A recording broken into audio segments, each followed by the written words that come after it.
انت بتنكر الحقائق ليه؟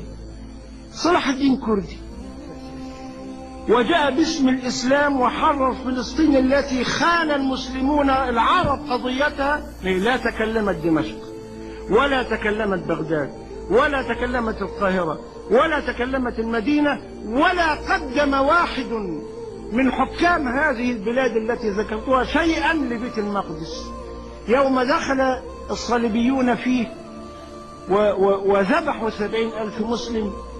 ولو أن جيشا من النسوان قاتل الصليبيين لهزمهم، لأنهم كانوا يأكلون الجيف من الجوع، الجيف من الجوع.